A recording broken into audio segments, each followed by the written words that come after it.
I'm going to get straight to the point when it comes down to this, but I'm pretty irritated. You know, going through social media, watching these sports shows. You're on YouTube, these videos and channels.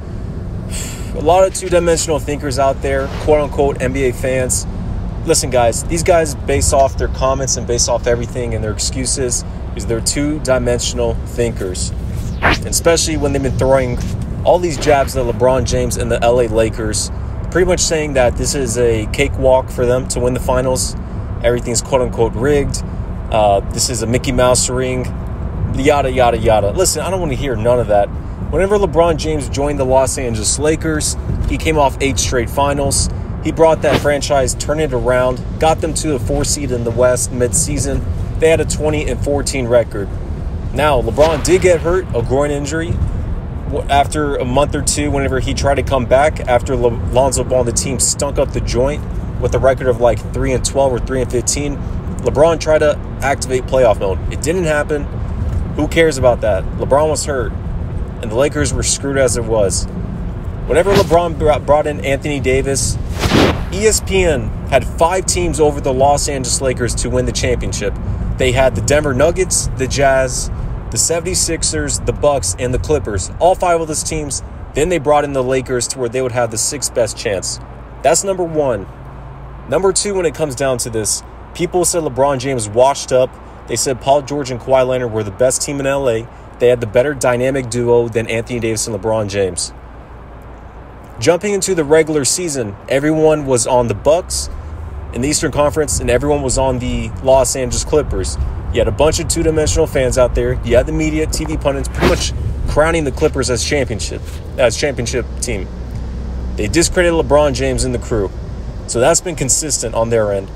Then entering the playoffs, they said that the Portland Trailblazers, with a red-hot Damian Lillard, CJ McCollum, and the crew, with a healthy Nurkic, they said that 8th seed could take down the Los Angeles Lakers, disrespecting the Lakers, especially after the Blazers won Game 1.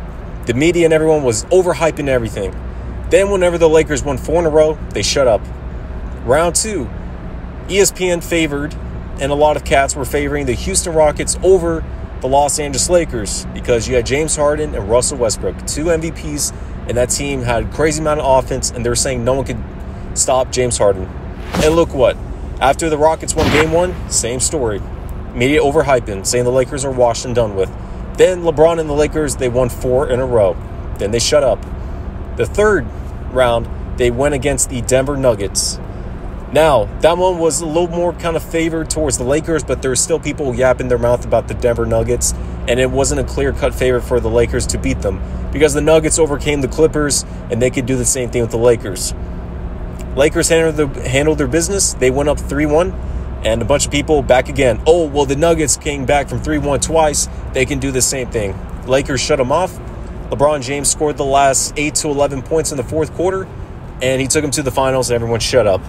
Now they're going against the Miami Heat, and we've had a lot of people on Twitter, a lot of people on social media saying, I don't know who can win the series, maybe LA. A lot of people were overhyping Miami based on their defense, their length, yada, yada, yada, and the Lakers destroyed them Game 1. And the Miami Heat have some injuries with Goran Dragic, Jimmy Butler, and then Bam Adebayo with his shoulder. And now everyone's saying, oh, this is a cakewalk for LeBron, the easiest ring for him. Skip Bayless is saying the same thing. Listen, guys, this is ridiculous. And it comes to a point to where these trolls, but these guys are pretty serious about this cakewalk and all these excuses. Do not engage them, number 1. Number 2, don't listen to them. We all knew the Lakers were going to win the championship at the beginning of this season, as I've always stated. So I've always had to hear a bunch of two-dimensional thinkers just yelling, screaming, and pretty much being children with feminine nature. Don't engage them, but I'm fed up when it comes to these people. It's getting very toxic out here, very toxic. A lot of saltiness, a lot of pettiness on their side. And this is in the media. This is everywhere. You have Skip Bayless and the crew. You got people. It's going to be on your timeline.